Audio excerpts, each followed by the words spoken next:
Even a single Hive fleet is a terrible threat, and many such tendrils of the hive mind now push their way deeper into settled space. Worse still, one of the greatest strengths of the Tyranids is their ability to learn and adapt to the tactics of their prey. As more and more hive fleets surge to attack, so the hive mind learns ever more swiftly how best to make war upon the galaxy.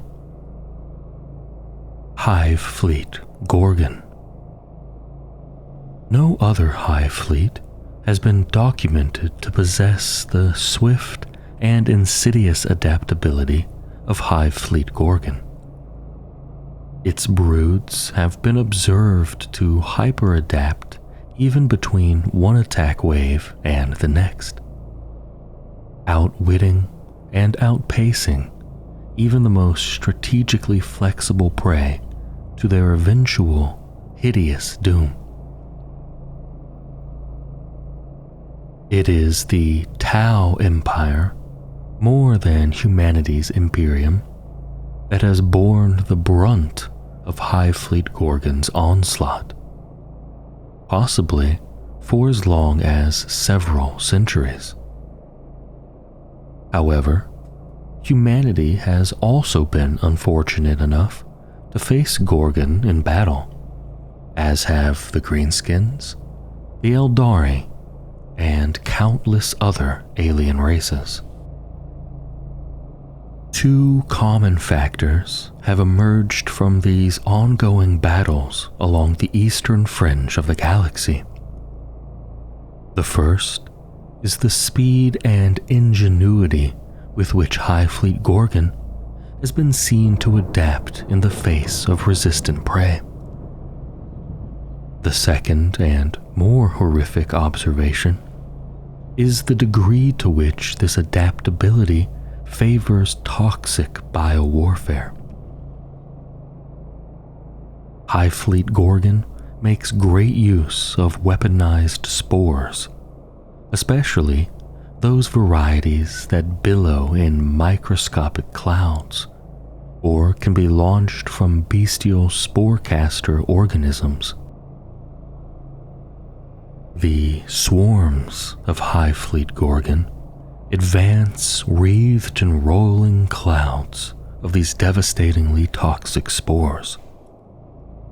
No rebreather or sealed compartment seems able to keep them out, and even a single lungful can see victims' organs bloat and burst with self-replicating organisms, even as their flesh sloughs from their bones. Sinister broods of venomthropes drift amidst the murk, tentacles whipping out to lash and strangle. They pump out ever more deadly gene pollutants to screen the Tyranid advance and choke the life from the foe.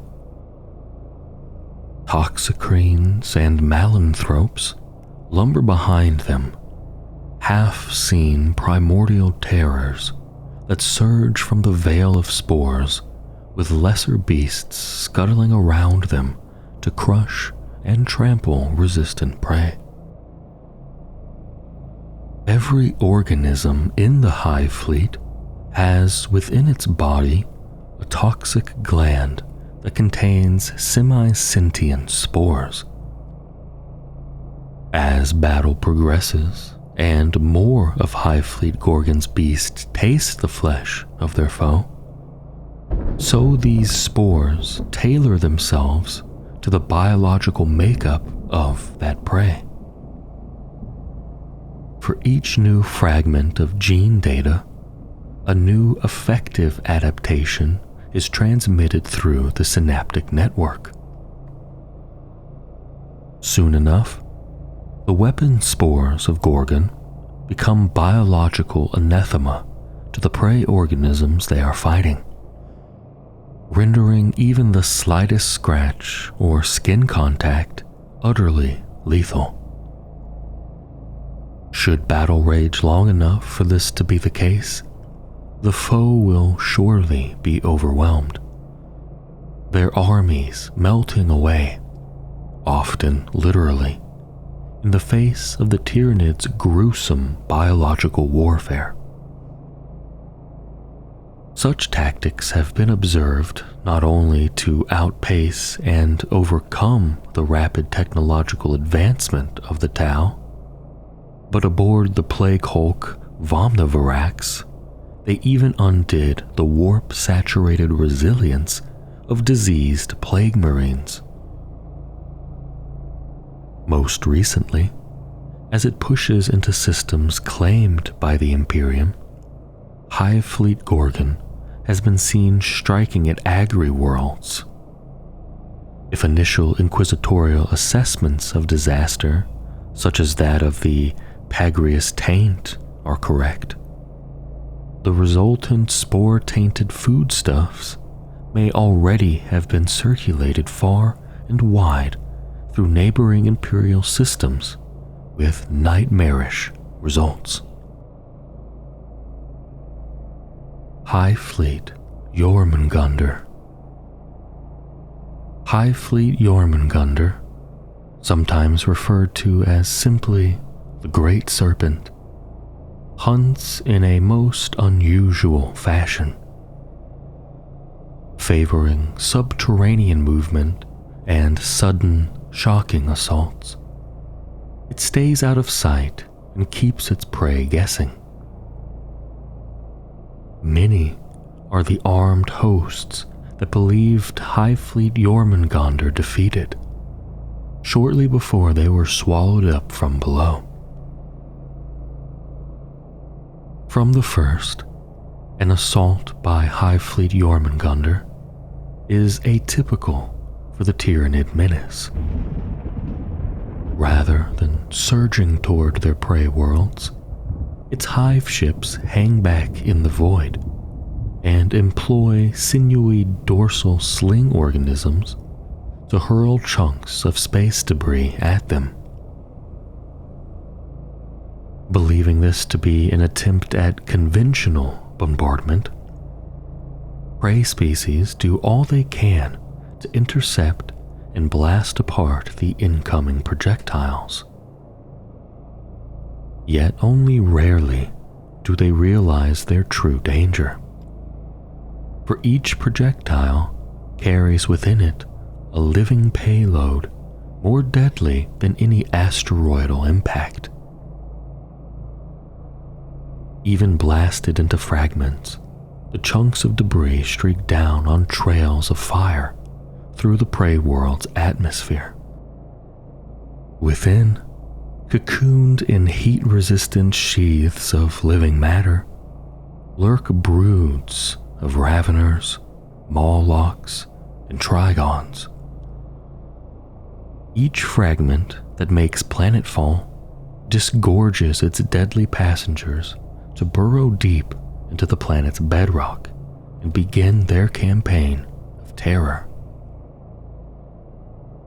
Once Hive Fleet Jormungandr has successfully infested a world, its organisms do all they can to rapidly increase their numbers. Slithering abominations the size of battle tanks churn through the depths beneath the feet of their unsuspecting targets. Perhaps the prey receive some disquieting hints of the threats growing beneath their feet. Outlying mine complexes falling suddenly silent, tectonic monitoring stations detecting strange spikes in deep strata activity, catacomb complexes and deep-dug armories vanishing into mysterious chasms. Yet, it is rare indeed that the prey will grasp the true peril, especially while fully engaged defending against ongoing attacks from the hive ships on high. Then come the subterranean swarms as the Great Serpent strikes. tunneling horrors explode from the depths to devour entire garrisons. Swarms burst from hidden tunnels like insects from a kicked hive. Towering fortifications and refugee-packed population centers alike fall to sudden, ravenous attack from below, and one by one, the prey world's lights go dark. Even should the defenders somehow see off this onslaught from above and below, the surviving warrior organisms simply go to ground in the deep places their foes cannot reach. There, they build their strength once again, even as the unsuspecting prey declare a hard-won victory and begin to rebuild. Soon enough, the serpent rises again and again and again. Hive Fleet Kronos. Faced with the sudden upsurge in demonic incursions caused by the Great Rift, the hive mind has been forced to adapt swiftly. Hive Fleet Kronos is an example of its newly refined strategy for doing battle with ethereal enemies that provide no biomass to replenish, that expended in driving them back. The swarms of Hive Fleet Kronos fight with unusual strategic caution. Their advance is preceded by a shadow in the warp, vastly more powerful than that manifested by any other hive fleet. While some have observed this phenomenon to have a more restricted area of effect than the shadow cast by most hive fleets, the trade-off is more than borne out by its impact. Kronos' shadow actively drains the life from psychically capable prey, siphoning their energies to fortify the swarm, leaving them as nothing but crumbling husks. Empiric manifestations falter and fade beneath the suffocating shroud. Eyewitness accounts have even cited warp rifts shrinking before the hive fleet's approach, and demonic entities snuffed like candle flames. Of course, all such statements have been suppressed by the Inquisition, for they deal with proscribed warp phenomena.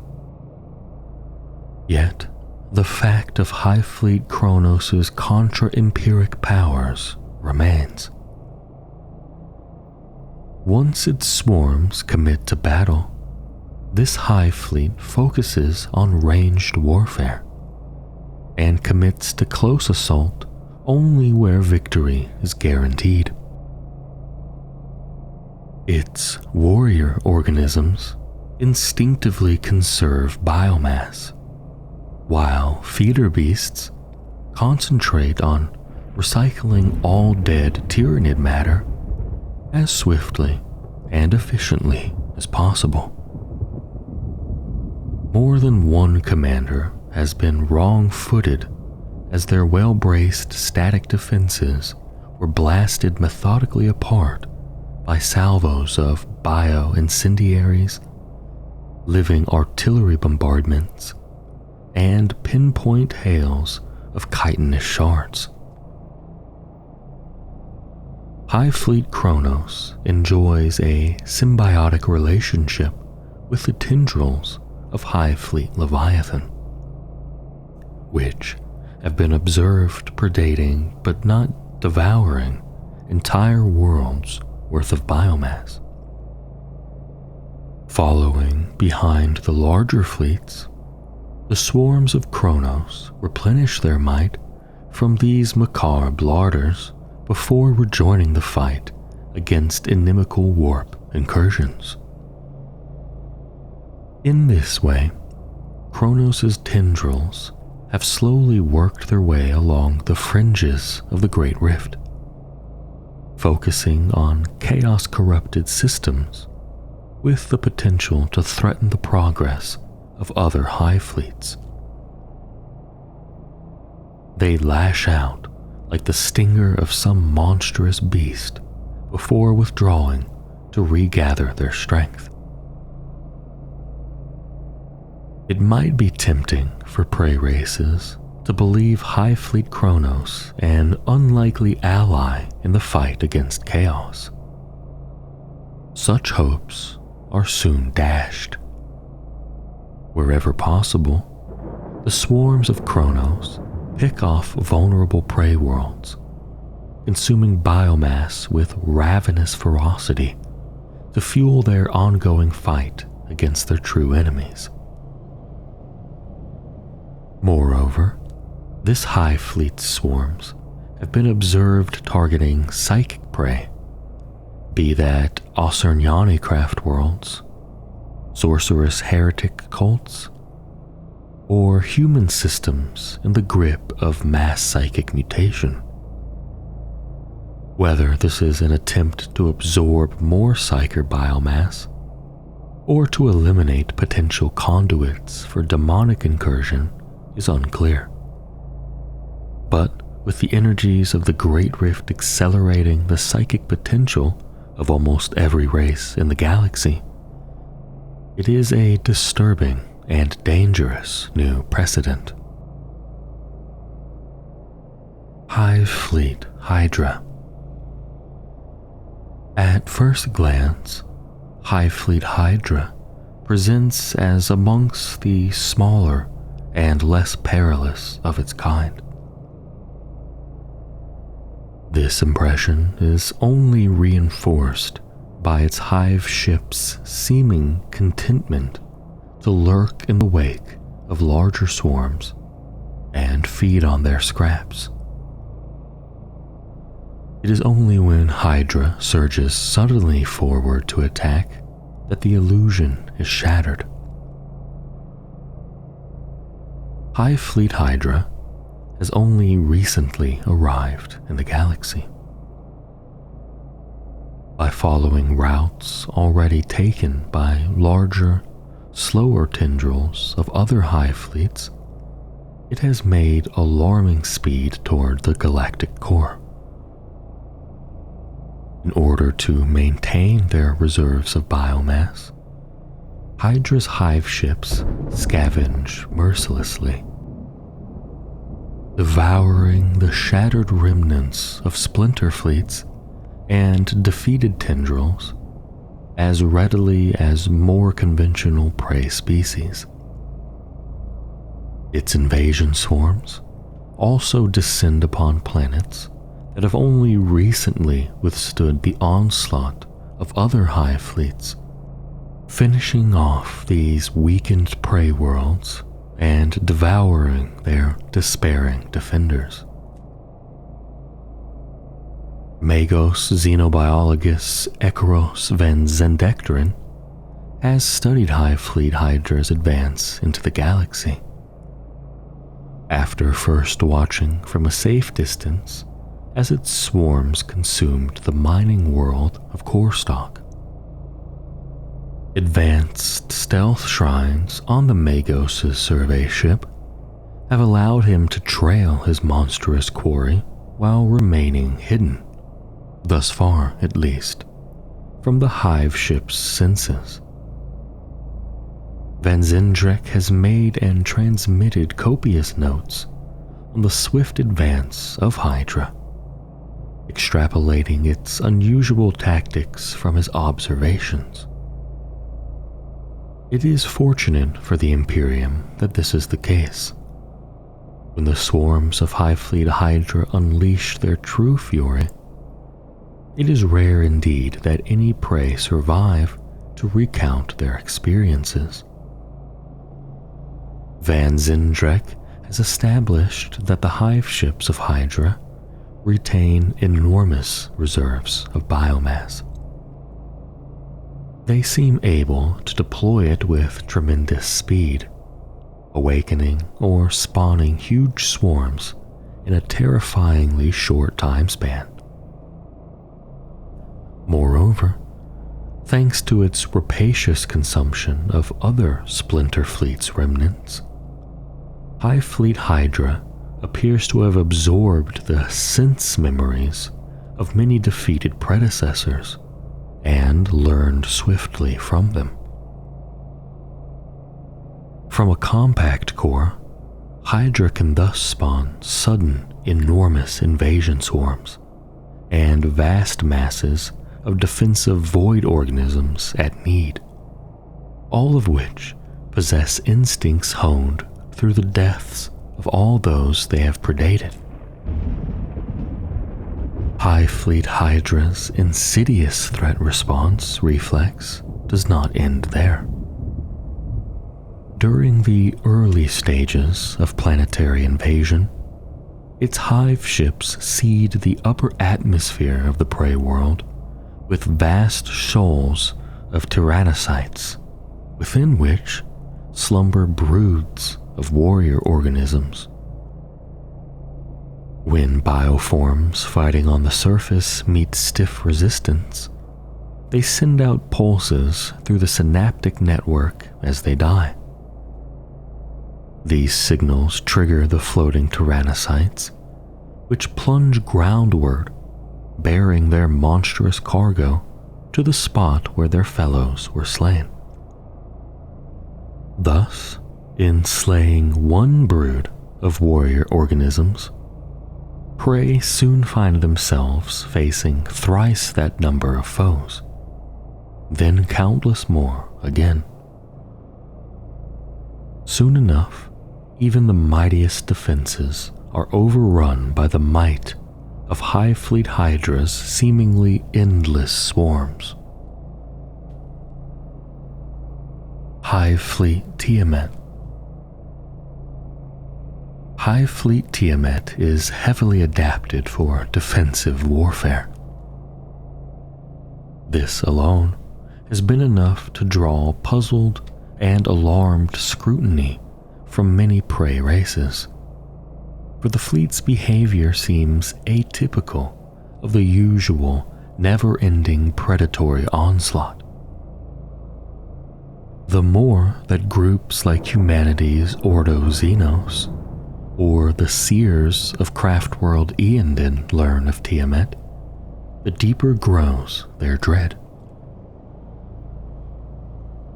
Only recently have the prey races of the galaxy begun to suspect the true threat posed by Hive Fleet Tiamet.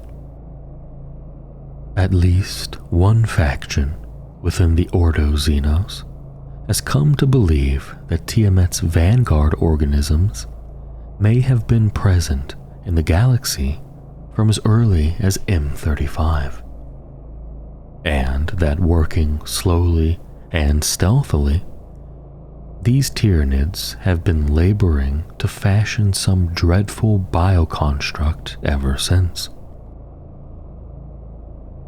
Unlike those of other hive fleets, the tendrils of Tiamet have remained concentrated within one region of space. They coil about the Tiamet system that gave their hive fleet its imperial designation. Until recently, they have seemed almost dormant, content to slither out and snatch away unlucky convoys of merchant craft or overrun worlds possessed of no sentient life. The only time prey species have truly suffered Tiamet's wrath has been when their forces have attempted to investigate or purge the Hive Fleet's swarms. At such times, they have found themselves facing tremendously resilient warrior organisms, whose chitinous armor is diamond hard, and whose flesh regrows as rapidly as attackers can wound it.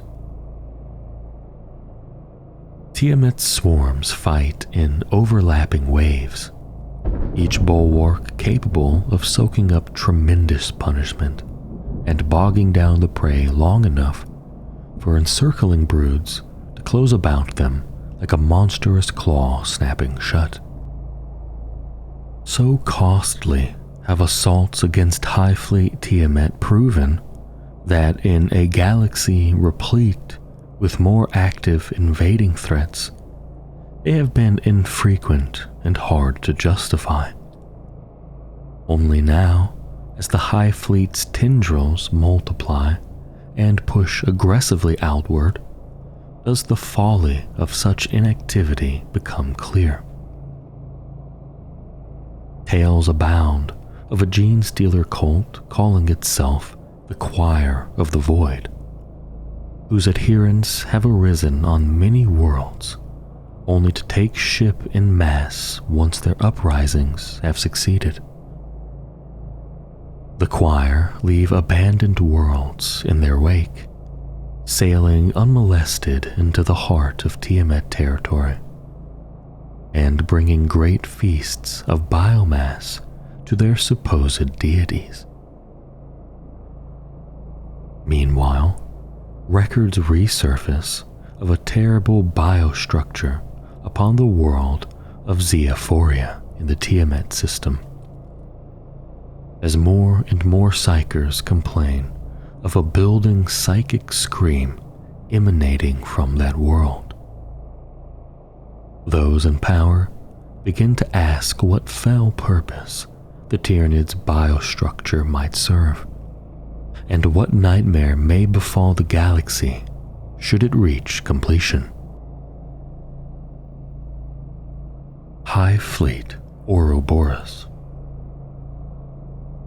The swarms of High Fleet Ouroboris bring death on dark wings, striking swiftly and in great numbers. Their warrior organisms fill the skies of the prey world and descend with piercing shrieks to rend and tear. Imperial xenobiologists and scholars of alien apocrypha have theorized that High Fleet Ouroboris may be the most ancient of its kind. Some point to historical accounts drawn from dust-drowned archives and originally penned by Cardinal Miramulius the Elder. Miramulius tells of the Legion of Ouroboris, describing a host of winged Xenos horrors aflame with infernal ague that descended upon the worlds around Thracian Primaris. The Cardinal's accounts detail the Xenos stripping all life from the worlds they invaded, while subsequent investigations by inquisitorial teams have noted distinctive bioplasmic scarring upon relics surviving from that war to defeat that rapacious threat.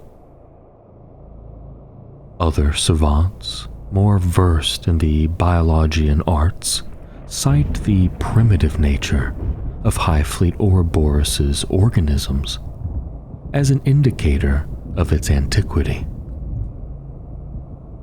Organic samples recovered from battles against this High Fleet appear almost primordial in their rugged simplicity, especially when compared to more refined biomorphs of High Fleets such as Leviathan or Kronos. Far from being a weakness of High Fleet Ouroboros, however, the horrified accounts of those who have battled its swarms reveal this simplicity to be a strength. Strategies refined during the Tyrannic Wars prove ineffectual against Ouroboros' warrior organisms. Armies expecting to exploit anatomical weak spots, carefully documented instinctive behaviors, or vulnerabilities to tailored gene toxins discover too late that these tyranids do not possess them. Lessons learnt over centuries of warfare against the Tyranid menace must be hastily discarded in favor of a far more basic and bloody-minded defensive tactics. It is a realization that comes to many prey worlds too late to be of aid. Even those who do grasp swiftly how to combat Hive Fleet Ouroboris face a daunting and nightmarish fight for survival. Its invasion swarms favor airborne organisms, filling the prey world's skies with teeming billions of gargoyles interspersed with descending spore clouds. Larger shapes cut through these living thunderheads, vast aerial monstrosities plowing through the screeching masses like deep-sea leviathans scattering shoals of fish. So thick do the flying organisms swarm that they blot out the daylight, plummeting to attack in the unnatural twilight cast by their leathery wings. The eerie glow that surrounds their bioweapons the only light.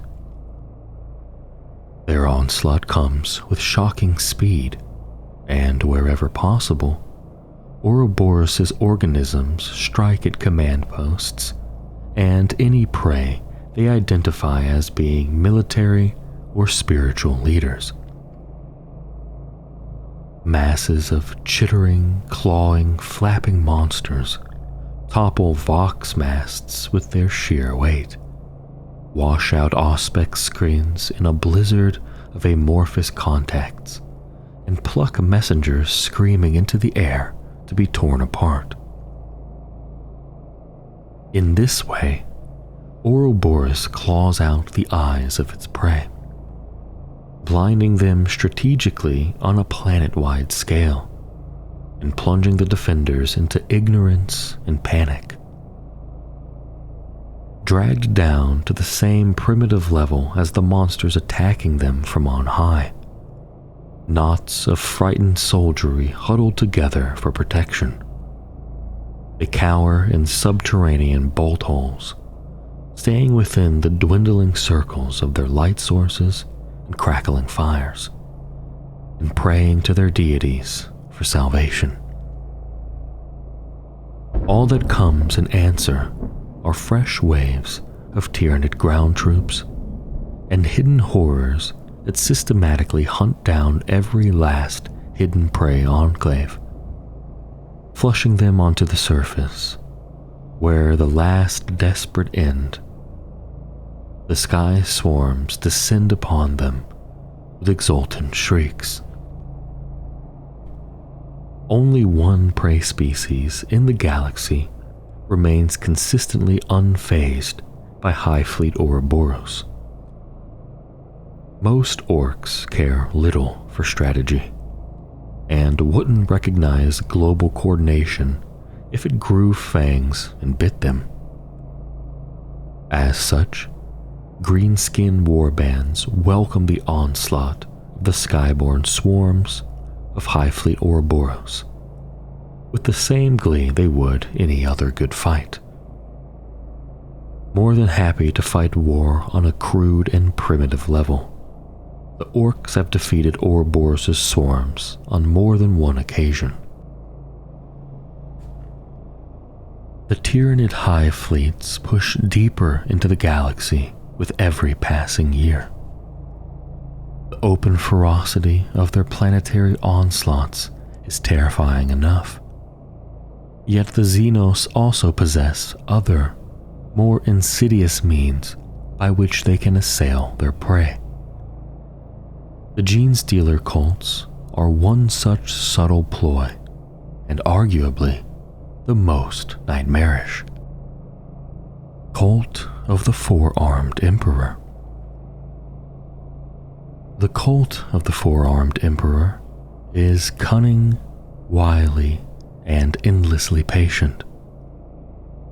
Its cultists are the masters of the subterranean assault.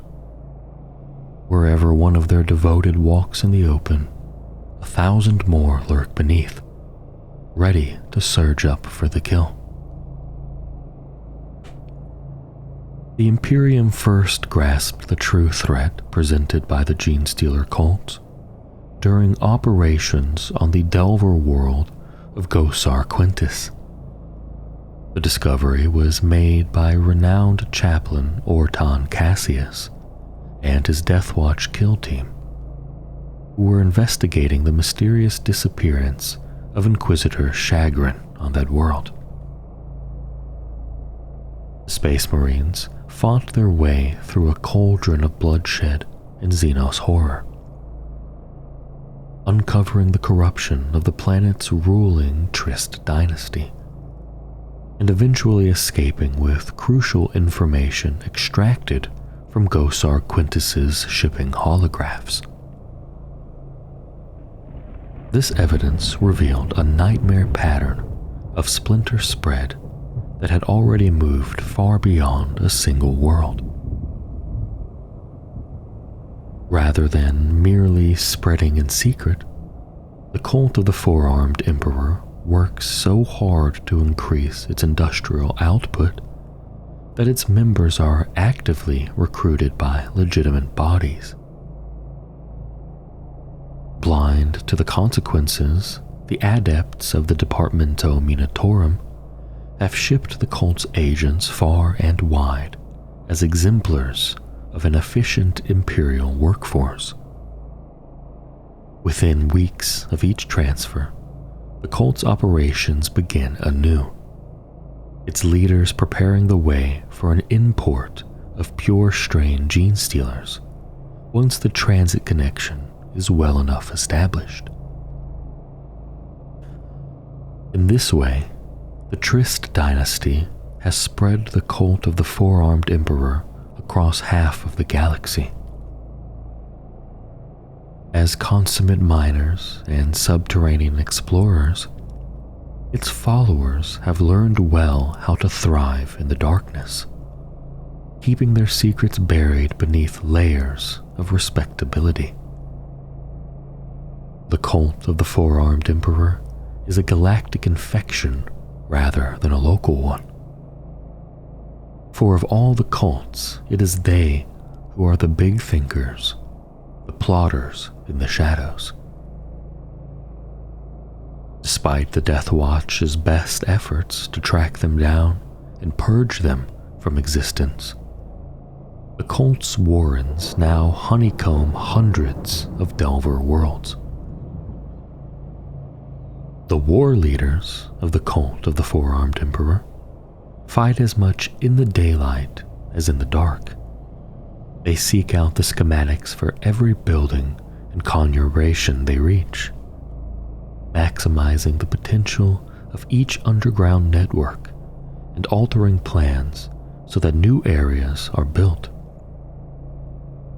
They then erase all record of these works and ensure that all those involved in the creation who are not broodkin are relocated or slain.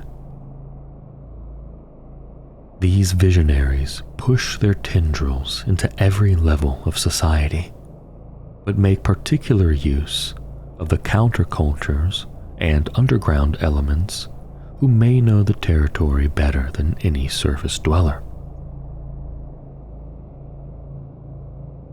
Of all the cults, it is this troglodytic brotherhood that best uses the techniques of demolition, undermining, and ambush from below. They have industrialized their way of war, turning the lumbering giant of the imperial workforce against its masters. To strike against them is to kick a termite nest, only to find that those who crawl across the surface are but the tiniest fraction of a teeming colony dwelling in the cavities beneath. Few indeed are those who survive such a deadly mistake. Those who do spread chilling tales of arisen horrors and tides of subterranean nightmares seething up to claim the surface world. The Hivecult. The Hivecult are militant, organized, and hierarchical. They infiltrate not only the criminal underworlds and hive gangs of their host planets, but also place special emphasis upon subverting the Astra Militarum regiments that recruit from them. To the Hivecult, it is a divine duty to be armed and dangerous. The Hivecult's leaders prioritize recruiting warriors, regardless of their provenance. Should a convert have access to a sword, a gun, or even better, a tank, their contribution to the uprising will be all the more formidable on the day of ascension. Each gun stolen is worth 2 when the insurrection begins. The Genesis infestation of the Hivecult began on New Gidlam, a hive world with 13 ancient cities upon its pollution-blasted surface. Each of these vast, man-made mountains harbors tens of billions of souls, and all bar one have been conquered by the Hivecult. Only Hive Tyranids holds out, its lessons learnt at the expense of every other population center. Even so, its lower levels are constantly besieged, and its future looks bleak. The cult's emergence on New Gidlam began with a spate of ritual killings. A warlike Underhive family sprang up around a brood of pure-strain genestealers. These Xeno specimens were purchased from a self-appointed Xeno czar and smuggled into the city by furtive gangers looking for a secret weapon to use against their enemies. Brought swiftly into the sway of the Genestealer, they called the First Father. The gangers went on the warpath and soon overran their rivals. In the meantime, the aristocracy of the Hive had also been infected by the cult's savage ambition. Its magus, Vokar Mai, was at the center of the shadowy operation. He brought the ruling dynasties into line one by one, swaying them with his psychic influence and uncanny charisma. Those who proved intractable or too powerful were dispatched with subtle acts of murder, first by Mai himself, later by other cult operatives, such as the Sanctus, sowing the urban legend of the White Creeper amongst the aristocrats of the Hive Spires. New Gidlam's principal human exports, skilled roachworm silkers and recruits for the Astra Militarum, spread the infection of the Hivecult from the outer worlds of the Segmentum Solar to its heartlands. With many Imperial Guard regiments recruiting from the gangers of those worlds, the Hivecult spread ever further. Hidden gang signs and electus worn under the skin enabled those of the Hivecult to identify one another and to spread their creed in the endless hours of inactivity that typified life between engagements. When the Hive fleet carry out an insurrection, many of the Astra Militarum regiments sent to put down the uprising include thousands of members bearing the worm form upon their skin. These agents of the cult betray their regiments from within, and with armored squadrons and even super heavy tanks, turning to fight alongside the rising tide of the underworld. The loyalists are often overcome in a matter of a few bloody days. The Hivecult's chillingly efficient manner of taking over territory has proved incredibly effective. Coordinated by gifted Nexos strategists who marshal and distribute their faithful with military precision, the cult has endless ranks of soldiery marching to the beat of the First Father's drum. They have unparalleled access to warships, aerial assets, and troop transports, and with thousands of infected gangers working in the lower levels of Imperial cities to undermine their planets from the bottom up, they can attack host societies at every level simultaneously.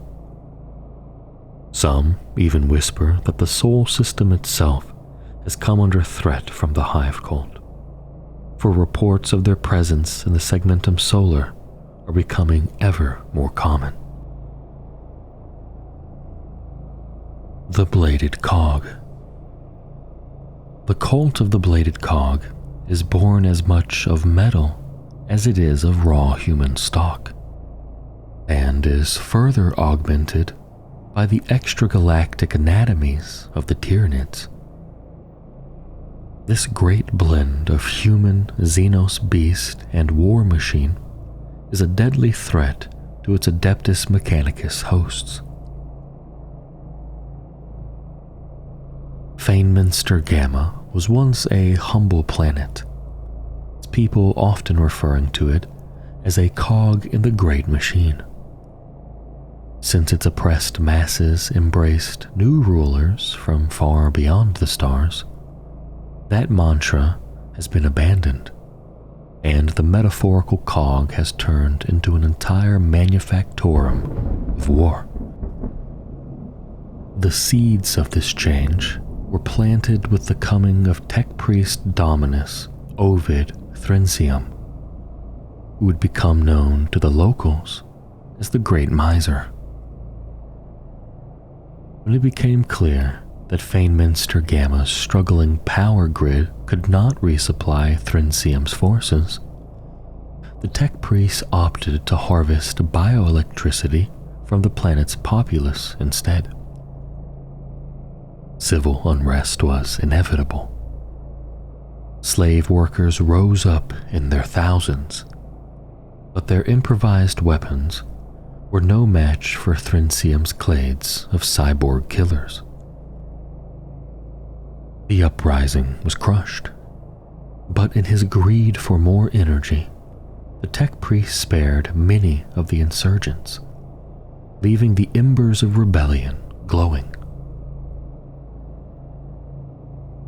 Into this fertile breeding ground came a pure strain genestealer, and a new deliverance movement soon followed.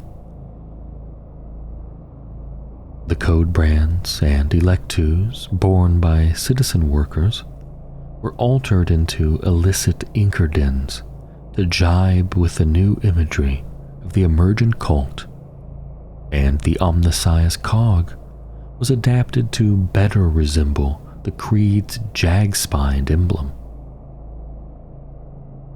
Every hour, the planet's forge temples produced a new clutch of battle tanks and servitor pattern transports. These too were taken by the cult and daubed with its rebellious insignia. Though it took the mental onslaught of the Patriarch itself to achieve it, many Skitarii were also turned. Their electrospore signatures and new spheric auras gained them entry into many areas that should have been forbidden, and allowed the cult to spread unchecked.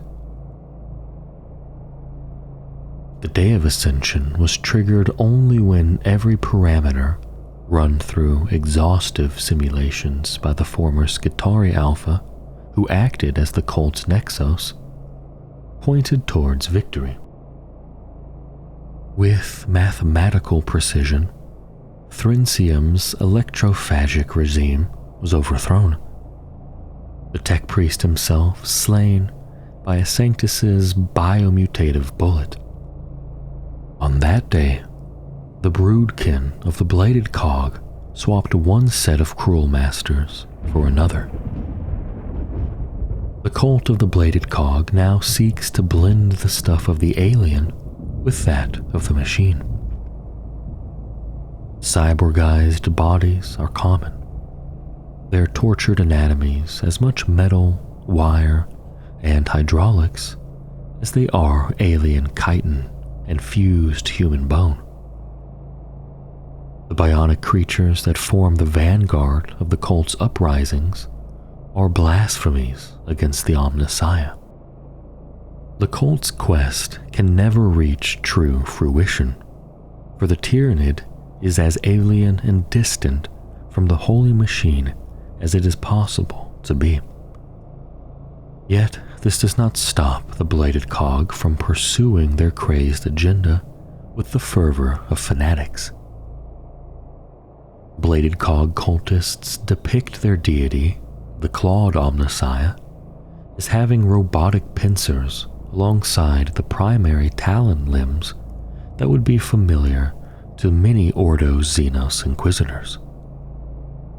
Some even go so far as to join their armaments with their own bodies, undergoing painful surgery until they become one with their weaponry.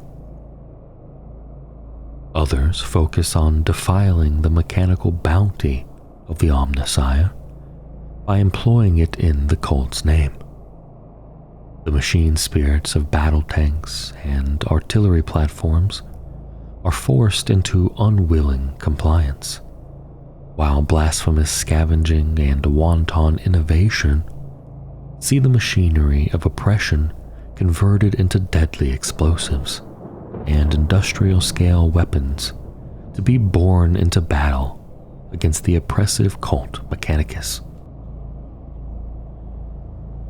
The Pauper Princes. The Pauper Princes believe that greatness can only be found in self-sacrifice and humility.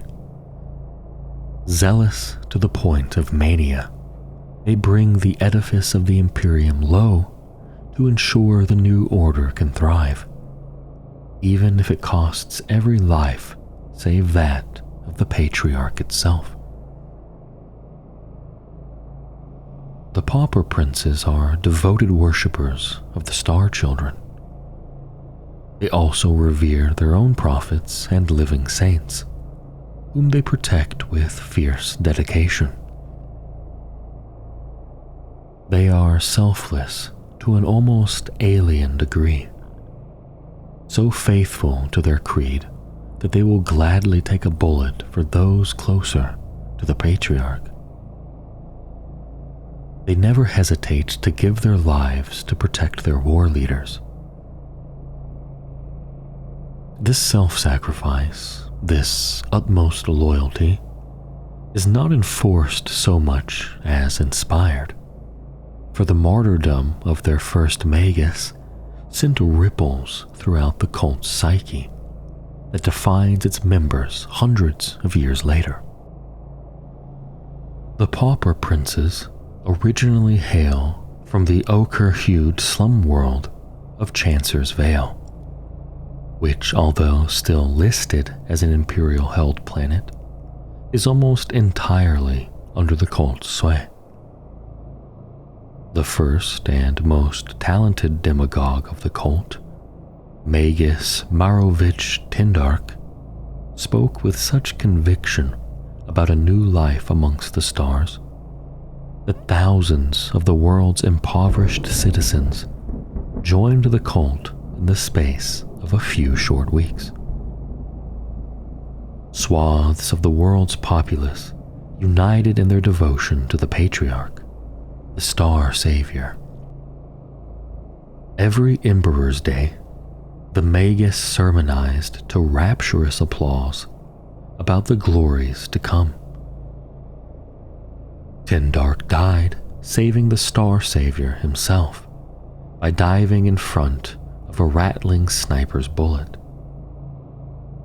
The abhuman assassin was torn to pieces within the hour. Tendark attained the status of saint, and the cult's flock quadrupled in size. If any cult embodies unthinking obedience to the brood mind, it is the cult of the Pauper Princes. The zealots of the cult would do literally anything to save their masters. There are reports in Ordo Xenos files of 100 extreme incidences of self-sacrifice. Some so shocking, they seem more like the behavior of an insectile hive than a group of humans. It is near impossible to bring the tactic of military decapitation to bear against this cult. For in addition to the selflessness of its broodkin, it also demonstrates a strange prescience when it comes to danger. This is especially true when the heart of its dark organization is threatened. With their war leaders living what amount to charmed lives as a result, their extreme methods have proved to be incredibly successful. As they say amongst the faithful flock, to be one of the Pauper Princes is to live forever, though none admit that it may not always be in the same body, or even same anatomy, as that of their birthright. Claws hailing from this cult typically include vast throngs of lowly faithful, tides of chanting neophyte hybrids more than willing to serve as living barricades behind which their leaders can shelter. These warriors fight all the more fervently around their acolyte icon wards and clamovusses, whose mere presence drives their brothers and sisters into near paroxysms of zealous ferocity. The Twisted Helix.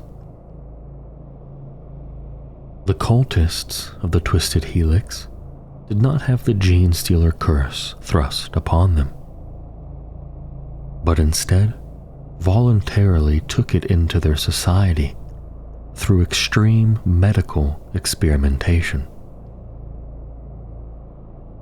They harbor unnumbered biohorrors amongst their ranks, and take as their symbol a grotesque corruption of the hermetic symbol employed by the imperial Medicae institutions. The cult of the Twisted Helix spreads through the most sinister of methods, using the Imperium's limited understanding of medical science against it. The cult originated on Vehovium III, a civilized world in the Segmentum Obscurus, long ago overtaken by the industry of the macro-alchemical distilleries that manufacture its exported medicines. So influential have these complexes become, and the dynastic corporations that rule over them, that everywhere the skyline is rigid with enormous metafactoria. The war leaders and biophaguses of the Twisted Helix view themselves as self-bred deities. Their clay the flesh and blood of those around them, their creations a blend of human, alien, and void stuff. They see these as nothing more than experimental subjects, and every skirmish, hostile takeover, and even large-scale uprising purely another test bed from which to draw firmer conclusions about their experiments. Using chemical compounds, they have dulled the minds of their world's populace to bovine levels of obedience, and continue to avoid serious investigations thanks to the importance of Vehovium's vast yields of menace supplies and void sickness pills. Pure strain genestealers were first brought to Vehovium not as invaders, but as experimental subjects, and they were subsequently dissected. Over the course of hundreds of exhaustive experiments, the Medicae overseers learned how to extract the germ seed of the pure strain from those who have been blessed by the Genestealer's kiss. At the behest of the shadowy individual, known only as the prime specimen, the implications of this discovery were exhaustively researched. It was eventually concluded that they stood on the threshold of a new evolution, that the Xenos gene pattern was the path to true perfection, and perhaps even immortality.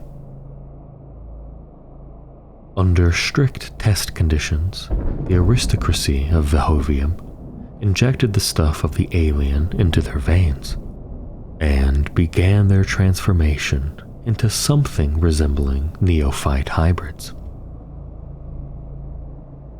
Sure enough, after many hideous byblows and aborted experiments, they birthed a new clutch of genestealers with which to further their agenda, albeit a brood given life in the sterile tubes of secret metafactoria.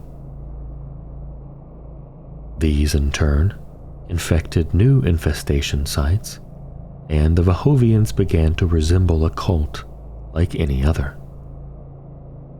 Subsequent experimentation led to methods of incorporating the germ seed into the curative syringe vials that form a major part of Vehovium's medical exports. In this way, the curse was spread into the veins of millions of unsuspecting citizens. Over the years, the imperfections of these bioalchemical experiments have resulted in great many monstrosities lurching from the laboratories of the Twisted Helix. Aberrations, multi-limbed hybrids, and hunchbacked brutes are common in the ward cells in which the cult keeps its shocking secrets.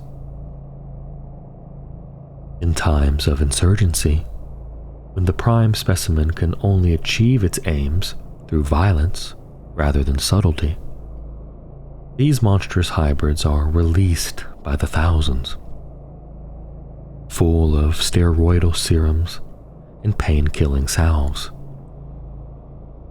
They make excellent shock troops, and the biophaguses who goad them to battle learn much from their performance in live fire exercises, or from their grimly demise, should their tortured metabolisms finally give in to the experimental adaptations heaped upon them.